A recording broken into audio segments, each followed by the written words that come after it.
中文科以多元活動同課程豐富學生嘅學習經歷，係中文科一向以嚟嘅教學宗旨。我哋會以閱讀作為切入點，運用不同嘅閱讀策略，提升學生嘅閱讀興致，進而令學生有信心為自己計劃學習目標同進程，學會自主學習。為咗豐富學生語文學習經歷，中文科更提供咗多元化嘅學科活動同課程，令到同學們喺日常課堂以外體驗語文學習嘅興趣。對一啲特定嘅範疇表現優秀嘅學生，校方亦提供唔少機會俾佢哋發揮所長。因此，中文科引入外聘導師教授課程，包括雜耍班同埋故事演說班，佈置別具特色嘅中文體驗課，例如星空閱讀工作坊、茶道工作坊，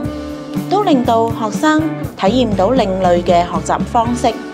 中文科致力推廣中華文化，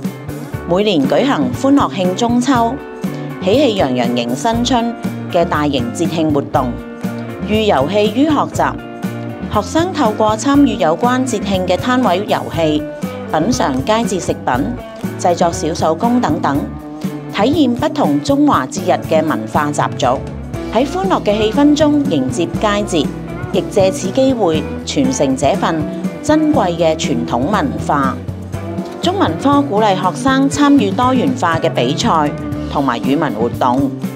包括校際朗誦比賽、故事創作比賽，仲有講故事比賽。此外，我哋會讓學生喺早會時主持有關語文知識嘅早會，仲有午間趣學中文嘅攤位遊戲。無論係比賽同埋主持活動，都令學生可以建立自信，肯定自我價值。呢一份自信更有助推動學生挑戰自我，喺學習路程不斷向前邁進。